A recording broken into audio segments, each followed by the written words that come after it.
Let's talk about why Jake Paul and Mike Tyson's probably wouldn't be good CIA officers. So they're gonna fight soon, that's all over the news, and I get a lot of bizarre questions, and somebody asked me about that. Like, hey, how do you think they do? They ask me about like celebrities all the time, and those questions are more the appropriate type that I can answer that I get. So I'm gonna give you 4 reasons why Jake Paul and Mike Tyson's probably wouldn't be the best CIA officers. All right, let's talk about number 1. They are jacked up. They are big guys. They stand out. So in the intelligence business, you need to be able to blend in. You need to be able to go anywhere and not draw attention to yourself. So when people look at me, I'm pretty plain, average, boring looking. Nobody's gonna remember me on a street. Nobody's gonna think twice about me. But if some huge jacked up guy or some crazy haircut or something going on, they're gonna say, whoa, I remember that person. So it's gonna be hard to them to be an intelligence officer because they stand out like a sore thumb. Number 2 reason, they have massive egos. Yes, they are probably deserved egos. Both of them are very, very good at their craft. Both of them are very successful. But in the intelligence business, you need to stay out of trouble. You need to swallow your ego. You need to swallow your pride. So if you're overseas as an intelligence officer and somebody flips you the bird, somebody mouths off to you, you can't just start pummeling them, because then you've got foreign police coming and then you get exposed. Even if you're giving them, obviously, your alias, your fake passport, your all that stuff, you're still in the system. That still hurts your cover. And if they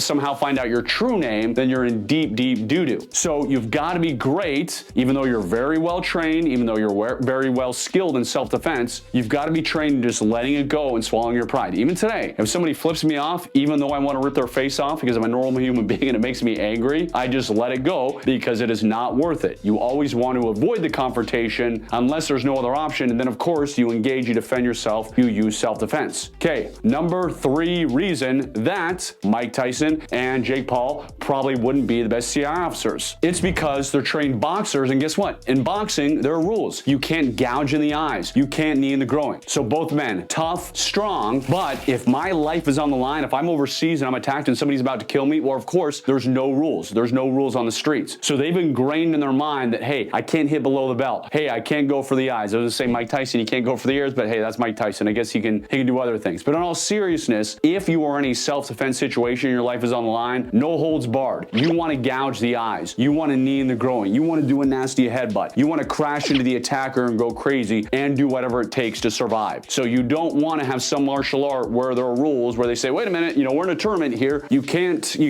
him in the groin. So remember that anytime you're training for real world self-defense, there are no rules. You do whatever it takes to save your life. And the final and number 4 reason, these men are incredibly successful. As I mentioned earlier, they probably have good lives. I imagine they have assistants and chefs and maids and all that kind of stuff. But as an intelligence officer, you may end up some crap holes. You may end up sleeping in the woods or sleeping on a mountain, or have no tent, have no backpacks, and life can be pretty darn miserable. And of course, you have to go through training, which is pretty darn miserable. So these guys probably wouldn't want to do it because they'd have to leave their cushy, wherever they live, Beverly Hills life behind, and they would have to rough it and may have to go several days without food, etc., etc., etc. So with that being said, if you want to be an intelligence officer, obviously I do recommend it. Serve your country, do some great in this world. I am biased to the CIA, of course, but there are, 13 these days, different intelligence agencies that you should apply for if you want to be one. And if you do want to be an intelligence officer, stay out of trouble, don't do drugs, don't be an idiot, and don't be, do anything like have red hair and face tattoos and rings and 1,000 things that are going to make it tough for you to blend in. All right, hope you learned a thing or two. And if you want to learn real self-defense, actual stuff that works on the streets, go to spydangerous.com or just check out the spydangerous.com link below. Adios.